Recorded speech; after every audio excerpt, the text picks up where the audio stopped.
여러분의 행복한 아침을 열어드립니다. 생방송 아침이 좋다. 자, 최근 경주에서 발생한 지진 또 그 이어진 여진 때문에 전 국민들이 불안해하고 있잖아요. 맞습니다. 그래서 바로 오늘입니다. 오늘 민방위의 날 훈련으로 한반도 지진 발생 상황을 가정한 지진 대피 훈련을 실시한다고 합니다. 네, 오늘 오후 2시 정각에 이제 라디오 방송을 통해서 대피 순서가 먼저 안내가 됩니다. 그 뒤에 3분 동안 사이렌이 울린다고 하는데요. 이때 이제 건물 안에 계신 분들은 행동 요령에 따라서 움직이시면 되고요. 고속도로를 제외한 다른 도로에서는 5분 동안 차량이 통제된다고 하니까요. 참고해 두시기 바라겠습니다. 자, 그러면 생방송 아침이 좋다 날씨 정보 알아보고 본격적으로 시작해 볼게요. 이설아 캐스터. 네, 오늘 어제와 비슷한 날씨가 이어지겠습니다. 오늘 날씨의 특징은 일교차로 설명할 수가 있는데요. 오늘 14.3도로 출발했던 서울은 한낮에는 25도까지 오르겠습니다. 보통 최저 기온이 아침 6시경에 기록이 되고 오후 3시경에 최고 기온이 나타나니까 불과 9시간 만에 10도 이상이나 기온이 오르는 겁니다. 이렇게 일교차가 클 때는 감기 등 호흡기 질환에 시달릴 수 있어 신경 쓰셔야겠습니다. 한편 오늘 수도권과 충청, 전북권은 미세먼지 농도가 일시적으로 나쁨 단계를 보일 수 있겠습니다.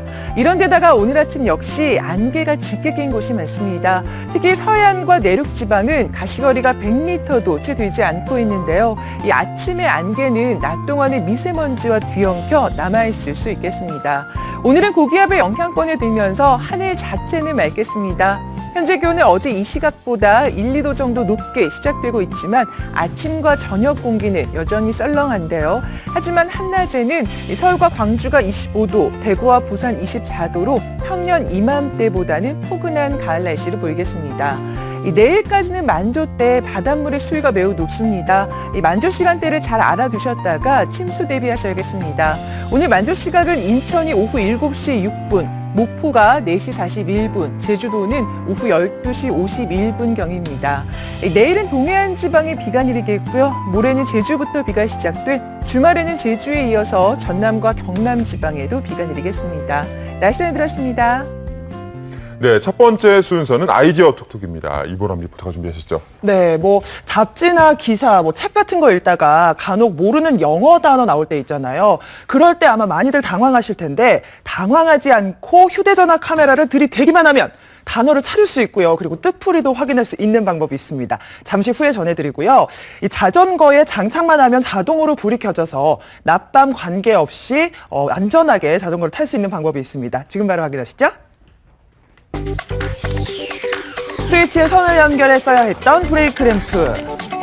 선 연결 없이 램프를 사용할 수 있는 방법. 스마트폰에서 일일이 찾아야 했던 외국어 단어들 카메라로 인식해 한 번에 뜻풀이를 찾을 수 있다. 스마트하게 사는 방법 지금부터 공개합니다. 달려! 가! 빨리 가란 말이야! 가! 얼른 가! 얼른 가! 빨리 가! 달려! 지금 천천히. 경마하세요? 간만에 동생하고 공원에서 경마하듯 자전거를 타는데요. 한창 신나게 달리고 있던 그 순간 아이고 아니 갑자기 멈추시면 어떡하세요? 야! 너 갑자기 서면 어떻게 깜짝 놀랐잖아! 앞 사람이 멈추는데 어떡하라고? 조심 좀 하지! 갑작스러운 상황에 많이 놀라셨죠? 놀라셨죠? 어둠 속에서 빛을 선사한다. 아이디어 전자동 램프 개발자 안수호 씨. 오, 좀 전에 진짜로 제가 부딪힐 뻔했거든요. 네네. 근데 이게 브레이크 등이 낮에도 사실 필요한가요? 낮에는 밝기 때문에 전체가 보여서 사고가 안 날 것 같지만 실제로 앞서가는 사람이 감속하는 것을 감지 못해서 뒤에 따르는 사람이 추돌 사고가 많이 일어납니다. 그러면 이게 일반 브레이크 등이랑 다른 건 뭐예요? 일반 자전거 브레이크는 일부 시중에 유통이 되고 있는데요. 그런 것들은 자전거 브레이크와 스위치 같은 연결이 필요합니다. 하지만 이거는 어떤 연결 없이도 브레이크 등이 동작합니다. 일반 브레이크 램프는 자전거에 건전지와 스위치 선을 같이 연결해야 사용할 수 있는 번거로움이 있지만 이 아이디어 램프는 선 연결 필요 없이 장착하기만 하면 바로 사용할 수 있어서 간편하고 편리합니다.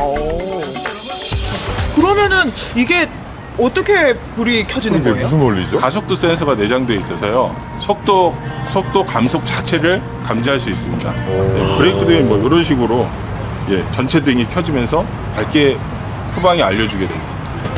네, 가속도 센서가 내장되어 있어서 속도를 감지했는데요. 신나게 달리다가도 시속 3km 이상 감속을 하면 자동으로 브레이크 등이 켜집니다.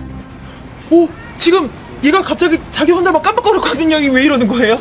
저도 센서가 내장되어 있어서 주변이 어두워지면 자동으로 전멸을 하게 되어 있습니다.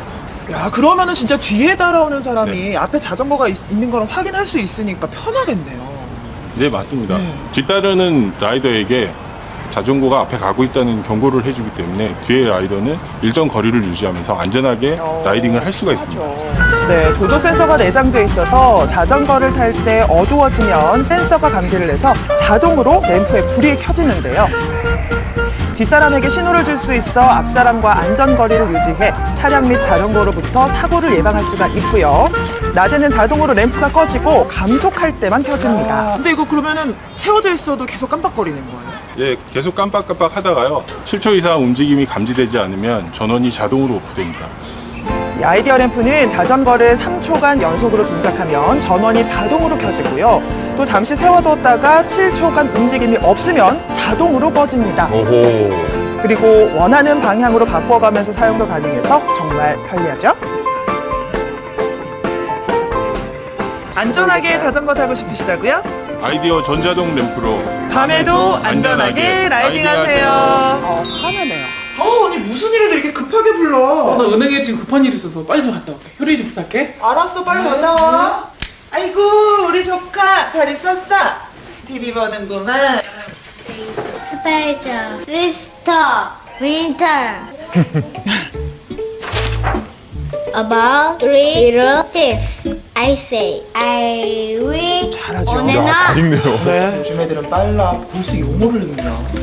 이모 이거 뭐예요? 이거 뭐예요?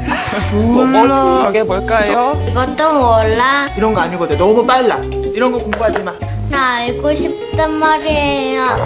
너 왜 이렇게 알고 싶은 게 많니? 진짜. 단어 찾기 힘드시죠? 이거 한번 사용해 보세요. 사전 검색 엔진에서 시간 낭비는 그만. 아이디어 단어인식 카메라 개발자 안종현 씨. 저는 정말 한숨부터 나옵니다. English. 영어만 나오면은 제가 막 이렇게 주눅이 들어요. 너무 찾기가 어렵거든요, 단어를. 예, 이 단어 인식 카메라 하나면 쉽게 단어를 찾을 수 있습니다. 잠깐만요. 단어 인식 카메라요. 예. 카메라가 단어를 찾는 거예요? 이 카메라가 단어를 인식해서 뜻풀이를 한 번에 찾아주는 아이디어 단어 인식 카메라인데요. 다이렉션. 어머, 방금 뭐 읽었어요, 얘가. 그 OCR이라는 그 인식 기술을 이용을 해서 그 스마트폰에 이제 내장되어 있는 사전을 연결해서 보여주고 이제 단어 발음을 들을 수 있게 그렇게 만들어 놓은 단어 인식 카메라입니다. 자, 단어 인식 카메라를 스마트폰에 끼우기만 하면 끝! 간편하죠? 이 카메라를 단어 중심에 위치시킨 후 검색 버튼을 터치하면 단어를 인식해서 뜻풀이를 찾아주는데요. 그러면 지금 이 작은 글씨를 읽었는데 네. 어느 정도 글씨 크기까지 다 인식을 할 수 있는 거예요? 최저 7포인트에서 이제 16포인트까지 인식을 하고요. 보통 책들이 이제 가독성을 높이기 위해서 보통 한 10포인트에서 11포인트 위주로 이제 그 책을 보통 만들고 있거든요. 거기에 최적화되어 있다고 보시면 될 것 같습니다. 네, 글자 크기는 7에서 16포인트까지 인식이 가능해서 책, 잡지, 논문 등 종류에 상관없이 단어 인식이 가능합니다. 영어 말고 혹시 다른 언어도 가능한가요? 그러게요. 요 예, 뭐 궁금하죠. 프랑스어라든가 아니면 뭐 독일어, 그다음에 뭐 스페인어 이런 그 4개 국어가 인식이 가능합니다. 4개 국어요. 예. 이 아이디어 단어인식 카메라는 영어뿐만이 아니라 프랑스, 독일, 스페인 4개국 언어까지 인식이 가능해서 외국어가 더 이상 두렵지가 않더라고요. 이모 이거 뭐예요? 자, 이렇게 단어 음성 지원을 해서 발음 공부까지 할 수 있습니다. 아직도 모르는 단어 일일이 검색하시나요? 아이디어 단어 인식 카메라로 쉽게 찾으세요. 네, 2014년에 나이지리아에서 200여 명의 어린 소녀들이 무장 테러 단체에 납치된 사건이 있었습니다. 그런데 그 가운데 일부 소녀들이 30개월 만에 풀려났다고 합니다. 이 소식부터 바로 만나보시죠.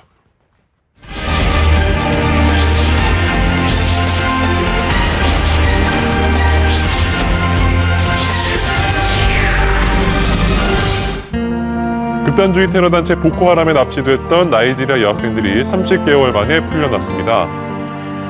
2년 6개월 만에 이루어진 가족 상봉, 그간 가슴을 졸이던 부모들은 감격에 눈물을 흘립니다. ban masa mani za mu haɗu da iyaye na ba, amma Allah ya hada mu. Ina cewa Allah na gode, Allah ya kara muku haƙuri, Allah ya kara mana haƙuri gaba ɗaya mu cikin sunan Yesu. 돌아온 학생들은 납치된 270여 명 중 고작 21명이었습니다. 납치된 여학생 197명의 생사는 아직까지 알려지지 않은 상태입니다. 나이지리아 정부는 추가 석방 문제를 놓고 보코하람과 접촉하고 있는데요. 모두 무사히 가족의 품으로 돌아갔으면 좋겠네요. 있을 수 없는 일인데 말이죠. 하늘을 나는 상상 다들 해보셨죠? 판타지 영화에서만 보던 일이 그런 일이 실제로 일어났습니다. 영국 런던 템즈강인데요. 한 남성이 하늘 위로 두둥실 떠오릅니다. 초능력자입니까? 아, 이거 초능력자? 하지만 알고 봤더니 개인용 비행장치의 힘이었습니다. 실험 단계인 지금은 10분 정도 날 수 있다고 하네요. 2019년부터 상용화될 예정이라고 합니다. 우와. 어쩌면은 날아서 출근할 수 있지 않을까요? 아이언맨이 아이언맨. 네, 그때는 저도 한번 날아보고 싶네요. 심야에 한산한 할인 매장, 한 남성이 주류 코너에서 술을 고르는데요. 근데 점원이 안 보였나 봅니다. 갑자기 이 남성 뛰어서 도망가려고 하지만 문에 걸려서 넘어지고 아유, 어째요. 어찌나 급했던지 입구가 출구가 아닌 입구로 뛰어들어서 넘어지고 만 건데요. 점원이 없다고 해서 본인의 양심까지 없애지 마세요. 저렇게 됩니다. 와당. 영국 콘원의 가전 매장인데요. 한 남성이 매장을 둘러봅니다. TV가 마음에 드는군. 어디 한번 볼까? 버튼이 여기 있구만. 그런데 그 사이 갑자기 TV가 그리고 놀라서 뒤로 넉대가 한 번에 쓰러지고 맙니다. 자, 3초 만에 벌어진 일, 남성도 당황하고 직원도 당황하고요. 파손된 TV가 무려 700만 원 상당이라고 합니다. 최신형 TV였대요. 차라리 꾸몄으면 얼마나 좋았습니까? 너무 안타깝네요. 어떡합니까. 멕시코 연안의 거대한 상어가요, 상사를 뚫고 다이버의 케이지 안으로 들어갑니다. 어이구. 당황한 동료들이 케이지 뚜껑을 급하게 여는데요. 정말 위험한 상황이죠. 격하게 몸부림치며 날카로운 이빨을 드러낸 상어가 탈출을 합니다. 상어는 나갔고요. 사람 괜찮을까요? 잠시 뒤 물속에서 무사히 빠져나온 다이버. 세상에. 진짜 아찔했습니다. 태국인데요. 코끼리 보호센터에서 한 남성이 급류에 휩쓸린 채 허우적거립니다. 살려주세요! 살려줘! 이때 코끼리 한 마리가 주저없이 물속으로 뛰어들어가서 구조에 나서죠. 사실 이게 어떻게 된 거냐면요. 사육사가 물에 빠진 척 연기를 한 겁니다. 관광업체에서 학대받던 아기 코끼리를 구조해서 극진히 보살펴준 은인이라고 하는데요. 서로의 우정이 정말 멋지네요. 오래오래 사랑하세요.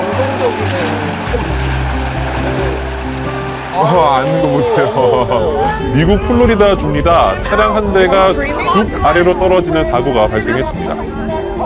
구조대가 차 안에서 운전자를 무사히 저렇게 끌어내는데요. 그 다친 운전자를 뚝 위로 올리기가 쉽지 않았다고 하네요.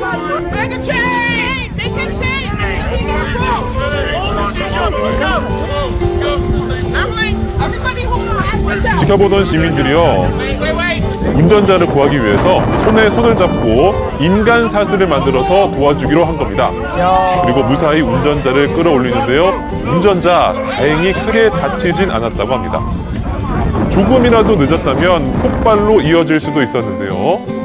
시민들의 적극적이고 빠른 협조로 한 생명을 구할 수 있었습니다. 용감한 시민들에게 박수를 보냅니다. 지금까지 지구촌은 지금이었습니다. 정말 마지막 감동적이네요. 그러니까요. 사실 그 개개인 한 명 한 명의 힘은 좀 작을 수도 있거든요. 하지만 힘을 합치면은 정말 어떤 사람의 생명을 구할 수도 있고 또 세상을 바꿀 수도 있다는 생각이 듭니다. 맞습니다. 비슷한 도미노긴 한데 그 텔레비전 넉대 넘어뜨리신 분은 얼마나 안타깝던지. 아니, 보통 매장에 가장 신제품 제일 좋은 거를 앞에다 두거든요. 그렇죠. 그 넉대를 700만 원어치를. 그러니까요. 아유, 심심한 위로의 말씀을 드립니다. 잘 봤습니다. 자, 다음 소식은 고가연 리포터가 준비하셨죠. 네, 제가 바로 어제 열린 대한민국 친환경 대전에 다녀왔는데요. 친환경을 위한 기업과 단체들의 노력을 볼 수 있고 느낄 수 있는 시간이었습니다. 지금 그 현장 함께 떠나시죠. 바로 어제죠. 10년이 넘는 전통을 자랑하는 대한민국 친환경 대전이 열렸습니다. 여러분, 친환경이란 말 많이 들어보셨죠? 말 그대로 자연을 해치지 않고 자연과 조화롭게 살아가는 일을 말하는데요. 과연 일상생활 속에서 친환경을 실천할 수 있는 일, 어떤 일이 있을지 이곳 친환경 박람회에서 함께 만나보시죠. 이 친환경 대전은요, 친환경 제품에서부터 기술, 에너지, 교통, 건축 등 친환경 산업을 한 곳에서 한눈에 살펴볼 수 있는 국내 최대의 박람회인데요. 올해는 국내외 200여 개 업체가 참여해 그 열기를 더했습니다. 이 친환경에 관한 모든 것을 이곳에서 만나볼 수 있는 거죠.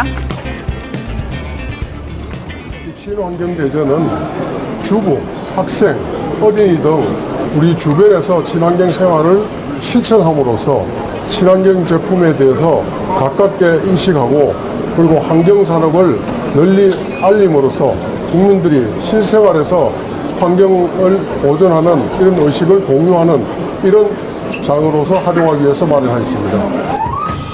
그 중에서 교통과 친환경이 접목된 이 무공해 수소 연료 전지 버스가 제 눈길을 끌었습니다.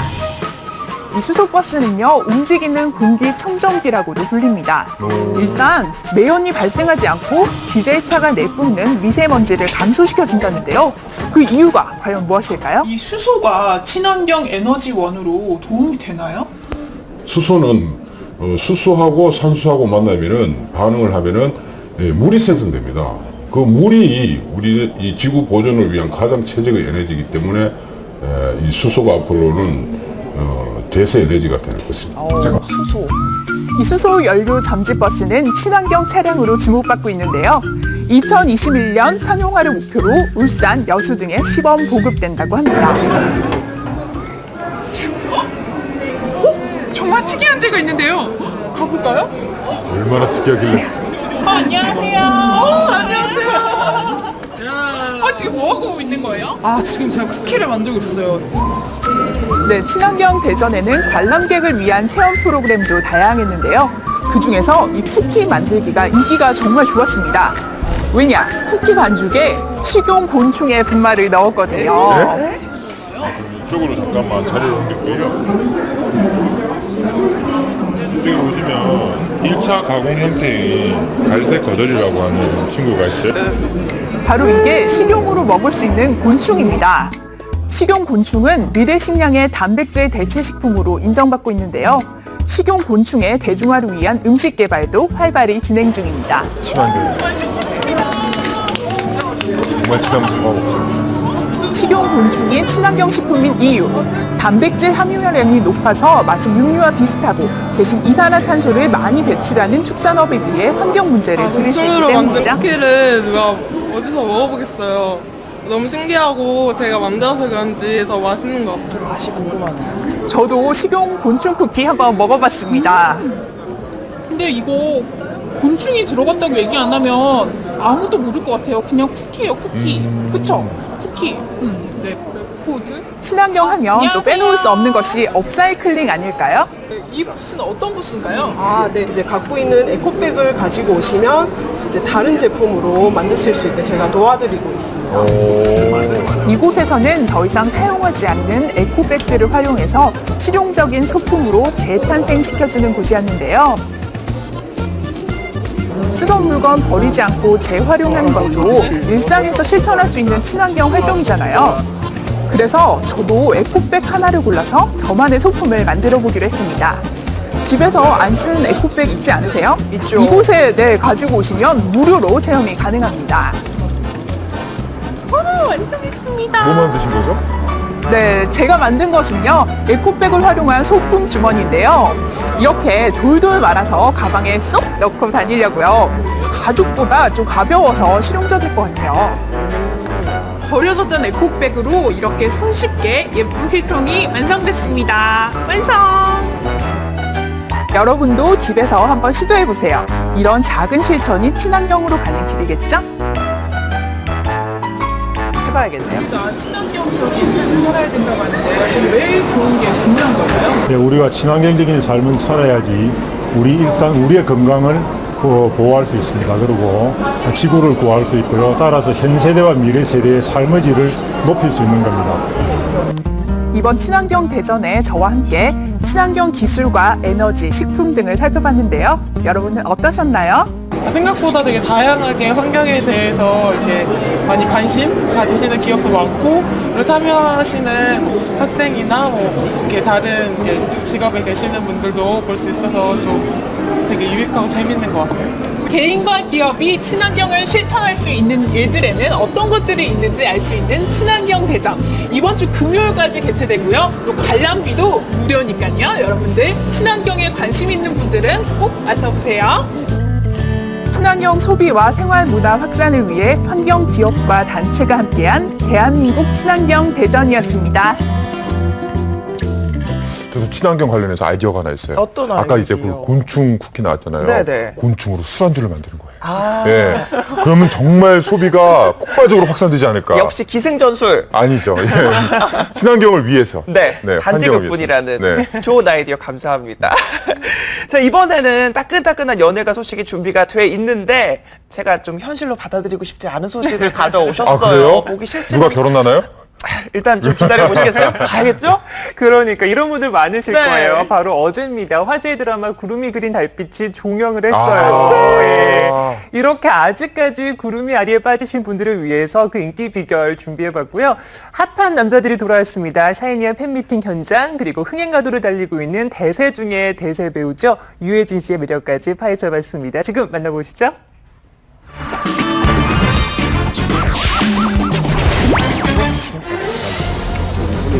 최근 극장 가는 코미디 영화 한 편이 독주 중입니다. 바로 유해진 씨 주연의 영화 럭키인데요. 개봉 4일 만에 200만 관객을 돌파하며 코미디 영화 중 최단 기록을 세웠는데 이게 다 유해진 흥행 파워 덕분이겠죠. 장난 아니었죠. 역시 코미디는 역시 유해진입니다. 코믹 연기하면 유해진 씨입니다. 대중의 기대만큼이나 이번 영화에서도 유해진만의 코믹 연기를 선보였는데요. 기억을 잃고 자신의 정체를 찾기 위해서 고군분투하는 킬러를 맛깔나게 소화했습니다. 제가 기억을 잃기 전에 어떤 일을 했는지 오늘 알았어요. 무슨 일인데요? 배우요. 충무로에서 믿고 보는 배우로 유명합니다. 과거 연극과 단연간의 조연 생활을 통해서 다져진 탄탄한 연기력에 최근 예능 프로에 출연하면서 얻은 대중적 인기까지 더해져 티켓 파워를 자랑하게 됐습니다. 이런 유해진 씨의 예능 데뷔작은 다름 아닌 1박 2일인데요. 네, 동네 형 같은 친근한 이미지로 외부 시청자들의 사랑에 한 몸을 받았었죠.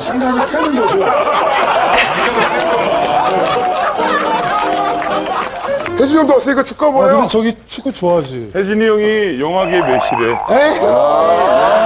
운동 메시잖아요. 이런 아재의 개그 이때부터 믿고 계셨네요. 그런데 유해진 씨도 처음부터 톱스타는 아니었습니다. 데뷔 초 다수 영화에 단역으로 출연했지만 두각을 드러내지 못했는데요. 그러다 보니 당시 많이 힘들었다고 하네요. 아유, 2,000원. 아현동에 있는 후배 옥탑방에 얹혀 살기도 하고 한 달간 비대를 조립하는 아르바이트를 하기도 했다고 합니다. 단역 배우와 조연으로 활동을 시작했죠. 이 당시에는 이제 카메라를 잘 몰라서 실수도 많이 했다고 하네요. 힘든 무명 시절을 이겨내고 현재 충무로 흥행 보증수표가 된 유해진 씨. 앞으로도 승승장구하시길 바랄게요.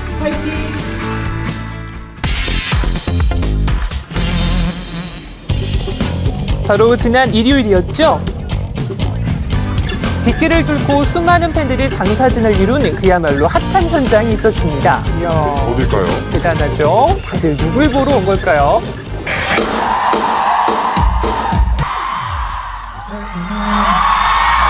네, 바로 샤인입니다.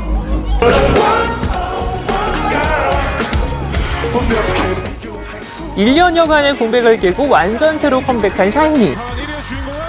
신곡 원 오브 원으로 컴백 1주 만에 1위에 올랐는데요. 야. 네, 1위에 빛나는 샤이니 만나보시죠. 아침이 좋다 시청자 여러분.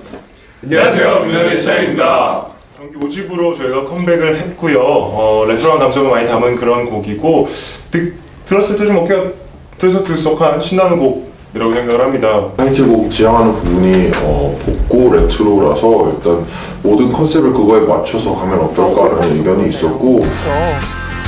이런 복고 컨셉일까요?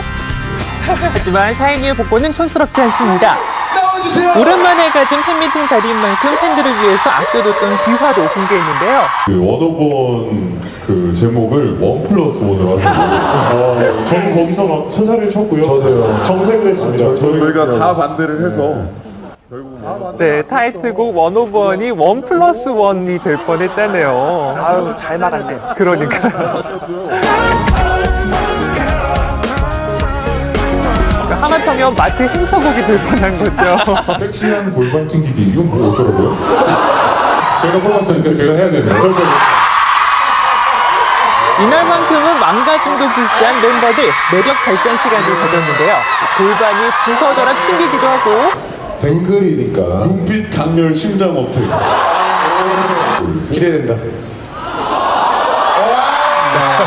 이렇게 눈빛으로 쓰러지게 만들었습니다. 이제 신년이 되는데 그 이후에 어떤 저희들의 행보라든지 개인적인 어떤 계획들 이런 것들 좀 더 촘촘히 다져야 할 시기인 것 같다라는 생각을 좀 하나로 모으고 있는 중인 것 같습니다.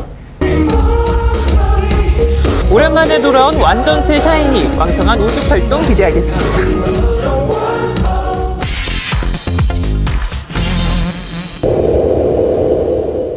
죄인 김원은 들으라. 왕실과 조정을 능멸한 죄 참수에 처할 것이다. 화제의 드라마 구름이 그린 달빛이 바로 어제 대단원에 막을 내렸습니다. 종영을 불허한다. 아직 끝나지 않은 구름이 신드롬 낱낱이 파헤쳐봤습니다. 배우 박보검의 재발견. 네, 전국 여성들을 박보검하리로 만든 마성의 남자. 참여한 작품들이 모두 대성공을 거두며 사람들이 부르기를 이름하여 보검 매직. 그중 구름이에서는 수많은 명대사들로 시청자들을 홀리기도 했었죠. 이젠 세상에서 가장 귀한 여인으로 돼야 할 것이다. 넌 내 세상을 가득 채운 라온이니라. 네, 여기서 끝이 아닙니다. 아이같이 순수한 모습부터 눈물 많은 의리남의 모습을 보여주는가 하면 세상에서 딱한 사람을 믿어야 한다면 그건 너다. 반전의 카리스마까지. 영상을 조정에 남겨두고는 도저히 내 발길이 떨어질 것 같지가 않습니다.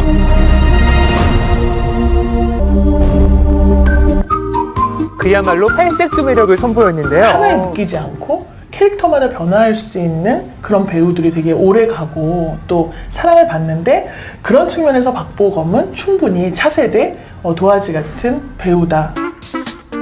배우 김유정의 남장여자 도전. 빨리 저를 하란 말이야. 아역부터 무려 데뷔 13년 차라는 김유정 양. 내공 탄탄한 연기력을 바탕으로 남장여자 연기에 도전. 그 어렵다는 남장여자 연기를 훌륭히 소화해냈죠. 정체를 숨기고 궁으로 들어온 내간과 그를 사랑하는 세자, 그리고 비밀이 탄로날까 긴장감 넘치는 로맨스 속 둘의 알콩달콩 케미는 중국에 큰 도움을 줬습니다. 구름이 효과가 탄생했다. 원작인 웹소설은 드라마 흥행과 함께 9월달 유료 보기 매출이 무려 5억 원을 기록했고요. 게다가 드라마에서 영혼 커플이 나눠 낀 정표 일명이 영혼 팔찌도 제작되면서 구름이 신드롬을 증명시켜줬습니다. 그렇죠. 끝이 아닙니다. 이 쟁쟁한 가수들이 참여한 OST는 발족하는 족족 음원 차트를 점령해버리는 현상까지. 그야말로 구름이 효과라고 해도 과언이 아닙니다. 월요병도 없어졌던 영혼 커플이 떠나서 아쉽긴 하지만 다들 멋진 작품 보여주시느라 수고 많으셨습니다. 이 구름이 그린 달빛이 보고 있으면 미소가 절로 지어진다고 해서 빙그레 드라마라고 불렸었거든요. 근데 이제 종영을 했으니까 전 한동안 웃을 일이 없을 것 같네요. 전 좀 슬퍼하고 있을 테니까 다음 소식 전해주세요. 알겠습니다. 네. 뭐 하나의 즐거움이 사라졌지만 또 다른 또 KBS 드라마가 찾아오니까요. 그렇겠죠? 기대 많이 해주시기 바랍니다. 네. 자, 이번엔 이슈가 되고 있는 하나의 주제를 다양한 세대들의 의견으로 들어보는 시간입니다. 당신은 누구 편? 김주철 씨가 준비하셨죠? 네, 그 즐거움 제가 한번 할게요. 예, 혹시 그 질문 먼저 던지겠습니다. 혹시 나이가 들어서 쓰려고 모아둔 자금, 무슨 자금인지 아세요? 노후 자금. 그렇죠, 네. 노후 자금. 혹시 노후 자금을 자식이 빌려달라고 한다고 하면은 어떻게 빌려주겠어요? 망설여지죠. 망설여지네요. 선뜻이게 대답이 네. 안 나옵니다. 그만큼 중요한 돈이기 때문에 그런데요. 이 실제 사례를 통해서 부모와 자식 간의 생각을 한번 담아봤습니다. 지금 함께 하시죠. 건강이 최고. 평범한 단란한 가족이 있었습니다. 그런데 그 가족이 흔들리고 있습니다. 이유는 바로 엄마가 딸에게 빌려준 노후 자금 때문인데요. 너도 그날 있었잖아. 당신의 노후 자금 자식에게 빌려줄까요? 여러분의 생각을 묻는 당신은 누구 편? 지금 시작합니다. 어렵네. 그 이야기 10년 전으로 돌아갑니다. 누구세요? 엄마? 아이고 우리 딸 아이고 너무 오랜만이죠. 잘 지내셨어요? 아이고 우리 사이 왔네. 네. 잘 지냈나? 건강하셨죠? 덕분에 잘 지내고 있습니다. 건강이 최고야. 건강이 최고. 우리도 언제까지 저수집에서 살 순 없잖아. 그러니까 우리 이번에 이사할 때 좀 도와주면 안 될까? 아이고 너가 알다시피 노후 자금으로 이만큼 모아놓은 것뿐이 없는데 어떡하냐. 넓은 집으로 이사 가면 엄마도 놀러 자주 올 수 있고 자고 가도 되고 좋잖아. 한 번만 도와줘 엄마. 응? 좀만 도와주십시오. 엄마 좀 보태줘. 알았어. 아, 그럼요. 부모 입장에서. 엄마 순복 씨는 결국 딸에게 돈을 빌려줍니다. 제가 10년 전에 딸한테 2,700만 원을 빌려줬습니다. 어렵고 힘들다 그래서 저희들 집을 살 때 내가 돈을 해준 게 있는데 안 갖고 있어요. 엄마 이거 잘 쓸게. 감사합니다, 장모님. 뭐 다녀왔습니까? 명 오셨어요? 왔어. 누나도 왔어? 뭔 일이래? 참. 우리 먼저 갈게. 그래요? 좀 얘기 좀 하죠, 누나. 바쁜 일이 있어서. 그래요? 안녕. 왜 금방 건데? 누나가 그냥 왔을 리가 없는데. 엄마 솔직히 얘기해봐요. 내 눈은 못 속여. 돈 빌려달라고 그런 거지? 집을 사는데 좀 돈 좀 빌려달라고 하네. 그래서 내 노후 자금 이만큼 있던 거 그거 할 수 없이 줬어. 엄마 노후 자금을 왜 아들 빌려줘요? 입장에서 정말 발끈하죠. 아이고 그럼 하나뿐이 없는 딸이 빌려달라는데 그럼 어떡해. 부모 자식 간에 그걸 떼어먹겠니? 응? 하나뿐이 없는 딸이 엄마 돈 떼어먹겠냐고. 그래도 엄마 그걸 빌려주면 안 돼. 신경 쓰지 마. 엄마도 진짜. 시청자 여러분, 젊었을 때 고생 해가지고 만들어 놓은 이 노후 자금 어떻게 다 커가지고 결혼까지 한 자식에게 빌려주시겠습니까? 안 빌려주시겠습니까? 여러분들은 어떻게 하시겠습니까? 노후 자금을 자식에게 빌려주는 것에 대한 부모 세대의 생각은 어떨지 제가 직접 물어봤습니다. 안녕하십니까? 예, 안녕하세요. 빌려달라는 거 있으면 어느 정도는 빌려주겠죠. 그럼 빌려달라는데 그거 안 빌려주는 그 부모가 어디 있겠어요. 빌려줘야지. 자식이니까 마음이 아프니까. 그런데 이제 자식한테는 이렇게 내가 겪어보니까 그냥 주는 거지 받을 계산은 못 하겠더라고. 안 준다. 예. 안 준다. 안 줘. 저 아버지한테 돈 빌려갖고 갚은 예가 없어. 자식들은 자식들 인생이지 왜 내 노후를 주냐고. 내가 숨 넘어갈 때까지는 내가 지니고 있어야지. 아무래도 자식은 남이 아니니 빌려줘야 하지 않겠냐는 목소리가 높았습니다. 그런데 10년 후 엄마 순복 씨의 경제 상황은 더 안 좋아졌고요. 가사 도우미 일까지 나가게 됩니다. 나이 먹어서 애들한테 손 안 벌리고 살아야 되겠다는 이런 내가 이 마음속을 갖고 이렇게 살았거든요. 그래서 내 이 손이 일시도 한번 놀아보질 않았어요. 뭘 해도 했고 하다못해 파출구도 댕겼고 하여튼 안 해본 게 없이 내가 다 했어요. 내가. 아줌마. 예. 여기 커피 설탕 얼마나 넣었어요? 아이고 2스푼 넣었는데요. 내가 반 스푼만 넣으라고 했잖아요. 아이고, 뻔해 말해요. 저런 분 있어요. 얘기하는 거 맨날 들리잖아요. 똑도 안 하고 해요. 그래서 내일부터 나오지 마세요. 아이고 저 이거 아니면 먹고 살 길이 없어요. 아이고. 더욱이 남편 없이 홀로 생계를 책임져는 엄마 순복 씨는요, 몇 년 전 팔을 다친 이유로 일을 제대로 할 수 없었는데요. 그래서 당장의 생활비 마련도 어려워졌습니다. 반면에 딸 명숙 씨는요, 집도 마련하고 남편 사업도 술술 잘 풀리고 있었는데요. 명숙이 집에 있니? 아유, 엄마 어쩐 일이야? 전화 좀 하고 오지. 지나가다 들렸어. 너 어떻게 사나 궁금하고 얼굴도 보려고. 엄마 앉아. 그래. 네, 좀 앉으세요. 명수가 엄마한테 10년 전에 빌려간 돈 있잖아. 그거 어떻게 됐어? 돈? 무슨 돈 얘기하는 거지? 생각 안 나? 이 집 산다고 10년 전에 엄마가 노후 자금으로 2,700만 원 한 거 그거 빌려줬잖아. 내가 그때 언제 빌려달라고 그랬나? 이 집 산다고 도와달라고 내가 그런 거잖아. 그래서 그냥 엄마 줬잖아. 아유 박서방. 예. 기억이 안 그때 나는데. 박서방 너 같이 있었잖아.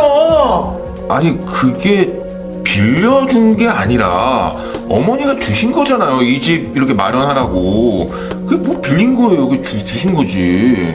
그냥 독박하고서는 안 갖고 있어요. 돈 관계 이런 얘기, 내가 돈 얘기 안 할 때는 관계가 좋았지요. 애들 넷이 다 내가 산후조리를 내가 다 해주고, 나는 부모로 어머니로서는 저한테 최선을 다해서 했거든요.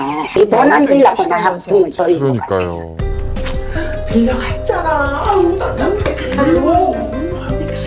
내가 분명히 노후 자금이라고 하면서 빌려줬잖아. 아 무슨 부모 자식 간에 딸한테 누가 돈을 빌려줘? 그냥 준 거지. 아니, 장모님. 왜 10년 전 일을 이제 와서 얘기하세요? 빌려줬다 아니다 그냥 준 거다 명확히 갈리는 엄마와 딸의 입장입니다. 이 부분에 대해서 자녀 세대는 어떤 생각을 가지고 있을까요? 그럼 엄마한테 물어봐야죠. 엄마 이건 안 갚아도 되냐고. 근데 엄마가 갚으라고 한다면? 당연히 갚아야죠. 갚는다는 건 아니고 또 어머니도 뭐 자식 간에 부모 자식 간에 서로 어려우니까 도와주는 거지. 그 돈을 내가 꼬아줬다 아니면 갚아라 이런 의미는 아니었을 것 같아요. 아니 근데 뭐 달라고 하시면은 뭘 좀 드리긴 해야 되지 않을까요? 두 분이서 합의를 봐야죠. 엄마는 이렇게 생각했으니 반 합시다. 갚으라고 하면 섭섭하겠죠. 못 갚아요. 성의 표현은 해야죠. 한 어느 정도를? 매월 용돈을 드린다던가, 그리고 뭐 지금까지는 뭐 전화도 안 하고 찾아가지도 않았다면 매주 찾아간다던가 하면서 할 수 있는 인간적인 도리를 해야겠죠. 자녀들은 부모님의 돈을 꼭 갚지 않아도 된다는 입장이었는데요. 그런데 부모님도 금전적으로 힘들어진다면 얘기는 달라지겠죠.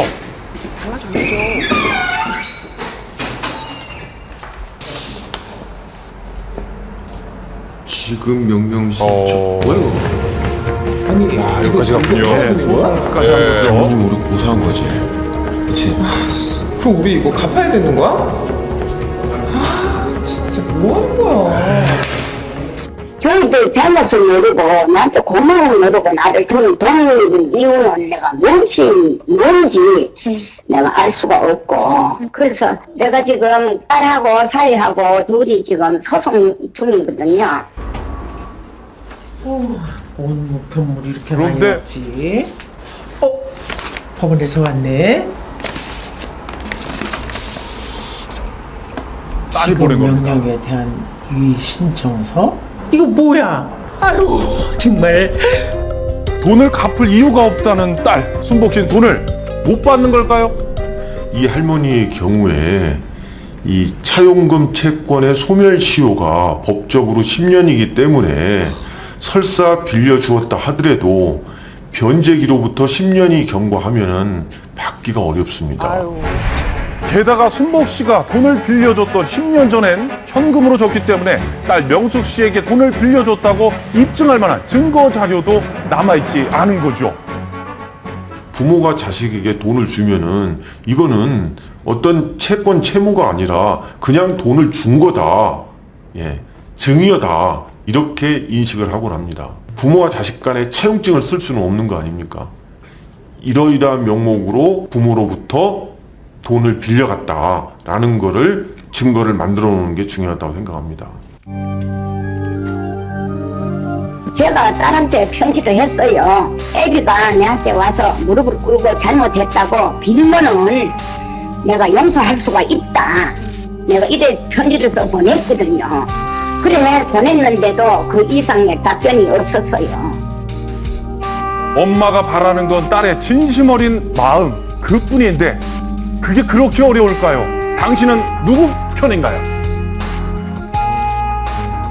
참, 이 어려운 상황에 처한 자식을 외면할 수 없어서 정말 큰 돈을 내주신 건데 상처만 남고 사이가 오히려 더 틀어지기만 했네요. 그렇죠. 이 부모와 자식 간의 이 상처는 진짜 이거 아물기도 어렵습니다. 그렇기 때문에 이 돈 거래는 부모와 자식 간에도 확실해야 되거든요. 그렇기 때문에 돈을 빌려줬는지 아니면은 일부분을 증여를 했는지 확실해야 되고요. 빌려줬다 할 때는 부모와 자식 간의 돈 거래를 입증할 만한 자료를 꼭 마련해 두시기 바랍니다. 네. 아, 참 부모님의 사랑은 무조건적인 사랑이라고 하는데 저런 식으로 돌아오면 정말 너무 씁쓸하죠. 서운하고 씁쓸한 것 같습니다. 아, 잘 알겠습니다. 자, 다음은 SNS 스토리 만나보겠습니다. 김우림 리포터. 네. 요즘같이 이렇게 날씨도 좋고요. 선선한 날이면 걷기 좋은 관광 명소로 참 많이들 떠나시잖아요. 그중에서도 소소하고 또 부담 없이 즐길 수 있는 곳이 바로 벽화마을입니다. 그런데요, 얼마 전에 이 벽화마을의 그림이 온통 빨간색으로 뒤덮인 사건이 발생했습니다. 과연 어떻게 된 일일까요? SNS 스토리에서 취재했습니다. 생활 속 유용한 정보부터 한 주간의 이슈까지 SNS로 보는 세상 속 이야기 지금 시작합니다. 얼마 전 SNS에 뜬 벽화마을의 사진 한 장, 빨갛게 칠해져 있는 모습 보이시나요?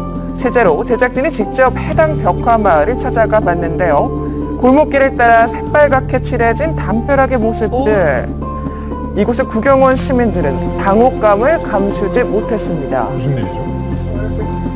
무서운 것 같기도 하고. 무섭게 빨간색으로 칠해가지고 이거 하나만? 왜 이렇게 하지?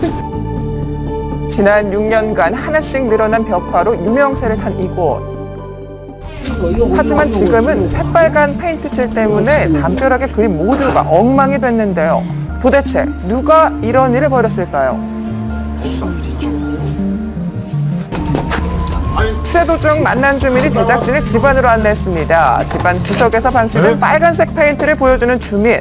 본인이 직접 이 골목이 칠했습니다. 옛날 골목이고 좁고 벽화마을이 있기 때문에 열집이 묶었다는 거야. 그러니까 우리들이 그럼 우린 벽화마을이 필요 없다. 문화시설로 지정되면 재산권의 제한을 받기 때문에 이와 같이 훼손을 했다고 합니다. 관광명소로 각광받았던 이곳. 하지만 마을 주민들의 말 못할 속사정은 또 있었습니다. 안 좋아. 아주 어지러놓고 그냥 애들 그냥 뭐 지저분하고 그래. 담배꽁치 어지러놓고 여기 다 하고 잘. 서울의 또 다른 벽화마을. 이곳도 관광객으로 인해 몸살을 앓고 있다고 합니다. 과거 70여 가지의 벽화 작품이 가득 그려져 아름다움을 자랑했던 이곳.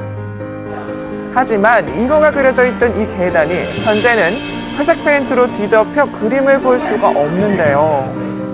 왜 계단에 작품을 지웠을까요? 오이는 이제 말도 못해요. 여기 사람이 시끄러워. 그 밑에서 엄청 시끄러워. 우리 이제 바로 창림이잖아. 하루에도 수백 명의 관광객이 이곳을 찾아 마을 주민들은 소음과 쓰레기로 인해 고통을 받고 있다고 합니다. 문제긴 하네요. 그러다 보니 마을 주민들은 그림을 지우게 됐고요. 사람답게 살고 싶다며 호소하고 있는 상황인데요. 사람들이 살고 있는 동네가 좀 유명해진 이런 곳의 경우에는 관광이 우선이 되면 안 됩니다. 철저하게 주민들의 삶을 최우선으로 존중해주고. 벽화마을에 대한 시민들의 생각, 관광객에겐 하루지만 주민들은 매일 곤혹이겠네요. 관광지이기 전에 소중한 보금자리입니다. 주민과 관광객 모두 이로운 방향으로 해결됐으면 좋겠네요와 같은 의견들을 보내주었습니다. 최근 온라인에 뜨겁게 달군 테스트 하나, 아재판독기. 아재란 아저씨를 낮춰 부르는 말로 요즘은 긍정적인 의미로 사용된다고 하는데요. 같은 단어나 사물을 보고 떠올리는 것에 따라 아재인지 구분하는 아재판독기. 제작진은 이 아재판독기를 들고 시민들을 직접 만나봤습니다. 긴장됩니다. 가수 유리가 속한 그룹의 이름은 쿨이죠. 소녀시대. 탐라하면 떠오르는 것은 타임라인. 한라봉. 정말 각양각색의 답변들이죠. 인정하기 싫습니다. 아재를 인정하지 않습니다. 아재 아니에요? 아니요. 아재는 재밌지만 저는 아재고 싶지가 않은 거죠. 그래서 아재 판독기를 통해서 내가 아재인지 아재가 아닌지를 좀 바라보게 되고요. 또한 재미를 주기 때문에 그렇게 따라갈 수밖에 없는 것이죠. 시청자 여러분들도 함께 풀어보시죠. 문제 나갑니다. 머리부터 발끝까지 이어서 나올 노래 가사 어떤 것이 떠오르시나요? 이거 아닌가요? 사랑스러워. 하디슈죠. 임종국. 사랑스러워. 김정국 씨의 노래가 떠오르셨다고요? 그렇다면 아재네요. 당신은 아재. 네, 이지연 아나운서. 네, 요즘 세대는 또 건강음료 광고 음악을 떠올린다고 합니다. 자, 다음 문제 나갑니다. 하트를 몸으로 표현해보세요. 하트 이렇게 하지 않나? 아주 크게 그리죠. 점점 작아져요. 머리 위로 하트를 그리셨다면 당신은 아재. 요즘 세대는 엄지와 검지를 이용해 작은 하트를 그린다고 하네요. 예능 프로그램에까지 등장한 아재 판독기의 문제. 반가워 그립니다. 난내가 그리죠. 이유는 무슨 뜻일까요? 자, 이응, 기읍, 리을, 미응은 여러분은 어떤 것이 떠오르시나요? 한준희 스포츠 해설가의 답은 0720이라고 써있어요. 0720.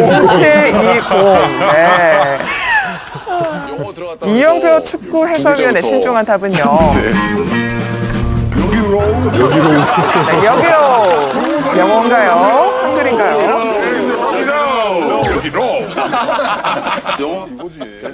자, 기상청의 답변 끝판왕입니다. 기대해보시죠. 그래요. 글씨도 아재 느낌 물씬 풍기죠. 다양한 아재들의 답변들 중 정답이 있을까요? 정답 발표해주세요. 이게 뭐 이거를 만나 봐. 사용을 권장하는 말은 아니지만요. 정답은 이거 레알. 요즘 세대는 놀라움을 표현하는 의미로 사용한다고 합니다. 그래요. 네, 그래요. 오래 자는 여자를 아재교로 푼다면 뭔지 아십니까? 네, 오래 자는 문제. 맞춰보시죠, 여러분. 오래 자는 거죠. 이미자입니다. 그렇다고 합니다. 이게 바로 아재 코드거든요. 굉장히 재밌잖아요. 그리고 뻔하고 분위기를 아니 본인도 안 웃으시면서 무슨 굉장히 재밌어요. 그렇습니다. 뻔한데. 아재 개그를 소개로 한 개그 코너까지 인기를 끌고 있어요. 여기 약도 있네. 자, 약이. 약 오르지. 네, 약이 오릅니다. 약 오르지. 진짜. 여기 파스도 있네. 가만 있어보자. 자, 파스가 이렇게 하면 탑니다. 파스타. 네, 파스타입니다. 웃고 말았어요. 자, 아재 문화에 대한 네티즌들의 생각. 아재들과 이야기할 수 있어 좋아요. 아재 되기 싫어서 일부러 아재 판독기 안 아재, 대한민국 아재들 파이팅과 같은 의견이 있었습니다. 바로 어제죠. SNS에 올라온 충격적인 사진 한 장. 서울의 한 공원에서 키우던 꽃사슴이 목이 꺾인 채 죽은 사체 사진입니다. 꽃사슴이 죽게 된 원인은 갑자기 사육장 근처에서 도토리를 줍던 시민을 보고 달아났다 펜스에 부딪혀 그 충격으로 목이 꺾여 죽은 겁니다. 공원이니까 떨어지고 이런 게 많잖아요. 할머니들이 할 일 없고 그러니까 재미삼아. 또 다른 서울의 한 공원. 이곳은 도토리를 줍지 말라는 경고문까지 걸어놓은 상태. 그럼에도 불구하고 잘 익은 도토리 열매들 한 알이라도 놓칠세라 재빠르게 주워가는 사람들을 쉽게 목격할 수 있었습니다. 도대체 왜들 이러는 걸까요? 뭐 찾으세요? 뭐? 한번 보여주시면 안 돼요? 실제로 손에 쥐어져 있는 도토리 열매들. 뭐 하시려고? 도토리 묵. 이렇게 주워 가서 묵을 할 수 있어요? 이거를 까가지고. 못하죠. 그냥 할머니들이 재미로 하시는 거예요. 그래서 계속 땅만 보고 계시게 여러분이 계신 거죠? 제작진이 말을 걸어도 도토리 줍기에 초집중합니다. 옛날 생각 나시면 그냥 재밌으신 허가받지 않는 곳에서 너도 나도 쥐어가는 도토리. 엄연히 불법 채취입니다. 그러나 몇 걸음 못 가 도토리를 줍는 또 다른 시민 발견. 떨어진 건 가져가도 되나요? 글쎄요. 그런데 이제 다람쥐 먹이라고 주저하지 못하게 하는데 다람쥐들은 그걸 파놓고 다 갖다 저장해 놨어요, 저들로. 이렇게 무심코 가져가는 도토리들은 다람쥐를 비롯한 많은 야생동물이 겨울에 보낼 수 있는 중요한 식량인데요. 이런 식량을 보호하기 위해 해당 공원에서는 올해부터 열매 저금통이라는 특별한 방법을 시작했습니다. 아이디어 좋네요. 공원 내에서 생기는 과수나 아니면 도토리 같은 게 반출하는 게 법적으로 일단 금지는 되어 있어요. 근데 이제 시민분들이 그거에 대해서 잘 모르시거나 아니면 공원에서 이제 동물들이 서식하는데 필요한 식량이라고 인지를 못하고 계시기 때문에 공원 내에서 주운 열매 집에 가져갈 뻔하다가 다시 통에다가 넣고 시민들의 참여가 높습니다. 도토리 있으면 이제 다시 돌려놓으면 다시 또 다람쥐한테 준다고 이렇게 뭐 교육시킬 수도 있고 하니까 좋을 것 같아요. 도토리를 주워가는 시민들에 대한 네티즌들의 생각. 뺏어 먹을 게 없어서 동물들 밥까지 뺏어 먹다니 내 것이 아닌 건 함부로 주워가지 맙시다. 다람쥐의 천적은 여우가 아니라 인간이었네요와 같은 의견이 있었습니다. 네, 정말 요맘때 되면 도토리 주워 가시는 분들 정말 많잖아요. 근데 절대 안 됩니다. 절대 안 되죠. 네, 맞습니다. 이 도토리는요, 멧돼지와 또 다람쥐와 같은 야생동물들이 겨울을 날 수 있는 정말 중요한 식량이라고 합니다. 우리 야생동물들이 배가 고파서 민가로 내려오지 않도록 겨울에 산에서 무사히 날 수 있도록요, 절대로 도토리는 산에 두고 오시기 바랍니다. 꼭이요. 네. 사실 뭐 어르신들이 재미로 주우시는 건데 오늘 방송 보신 분들은 이제 주우시더라도 꼭 나중에 두고 오시는 거 명심하시길 바랍니다. 부탁드립니다. 자, 10월 19일 수요일 오늘 저희가 준비한 소식은 여기까지입니다. 저희는 내일 아침에 여러분 다시 찾아뵙겠습니다. 생방송 아침이 좋다.